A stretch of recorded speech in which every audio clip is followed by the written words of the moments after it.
இன்றைய வேத வசனம் மத்தேயு 5ஆம் அதிகாரம் 44ஆம் வசனம். நான் உங்களுக்கு சொல்லுகிறேன், உங்கள் சத்துருக்களை சிநேகியுங்கள், உங்களை சபிக்கிறவர்களை ஆசீர்வதியுங்கள், உங்களை பகைக்கிறவர்களுக்கு நன்மை செய்யுங்கள், உங்களை நிந்திக்கிறவர்களுக்காகவும் உங்களை துன்பப்படுத்துகிறவர்களுக்காகவும் ஜெபம் பண்ணுங்கள். அன்பானவர்களே, இயேசு கிறிஸ்து மாத்திரமே இப்படிப்பட்ட காரியங்களை தம்முடைய பிள்ளைகளுக்கு கற்றுக் கொடுத்திருக்கிறார். அவரே அதை வாழ்ந்தும் காட்டியிருக்கிறார். கொடூரமாய் தன்னை சிலுவையிலே அறைந்தவர்களுக்காக அந்த மரண நேரத்திலும் தேவனை நோக்கி விண்ணப்பம் செய்தார். பிதாவே, இவர்களுக்கு மன்னியும், தாங்கள் செய்கிறது என்னதென்று அறியாதிருக்கிறார்களே என்று ஜெபித்தார்.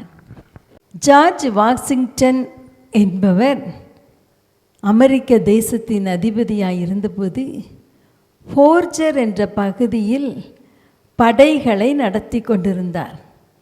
பீட்டர் மில்லர் என்ற முதியவர் அவரிடம் வந்து, மைக்கேல் விட்மான் என்பவருக்கு நாளை தூக்கு தண்டனை நிறைவேற்றப்பட்டுள்ளது. ஐயா, தயவு செய்து நீங்கள் அவனை விடுதலை செய்ய வேண்டும், கருணை காட்டுங்கள் என்று கெஞ்சினார். ஜார்ஜ் வாஷிங்டன் அவரை நோக்கி, அவன் ஒரு தேச துரோகி, ஆகையால் உங்கள் நண்பனை நான் விடுதலை செய்ய முடியாது என்றார்.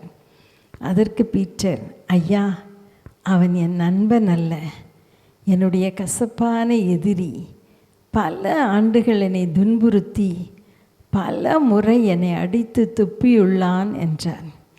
பிறகு ஏன் அவனுக்காக கேட்கிறீர்கள் என்று ஜார்ஜ் வாஷிங்டன் கேட்டார்.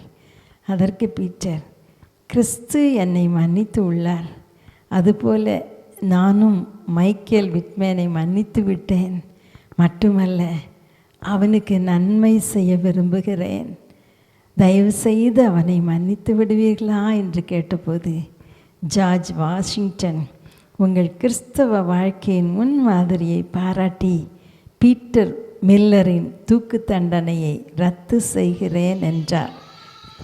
கிறிஸ்து உங்களுக்கு மன்னித்தது போல நீங்களும் ஒருவரையொருவர் மன்னியுங்கள் என்று வேத வசனம் சொல்லுகிறது. அன்பானவர்களே, நமக்கு துரோகம் செய்த, அநியாயம் செய்த எல்லாரையும் மன்னித்து விட்டோமா? மன்னித்து விட்டீர்களா? யோசித்து பாருங்கள். யாரையாவது மன்னிக்காமல் இருந்தால் இன்றைக்கு மன்னித்து விடுங்கள். எங்கள் கடனாளிகளுக்கு நாங்கள் மன்னிக்கிறது போல எங்கள் கடன்களை எங்களுக்கு மன்னியும் இயேசுவா சொல்லியிருக்கிறார்ல. நம்ம மன்னிக்காவிட்டால் நம்ம ஜெபம் கேட்கப்படாது, நம்ம பரலோக ராஜ்யத்துக்கு போக முடியாது. மனப்பூர்வமாய் மன்னிப்போமா?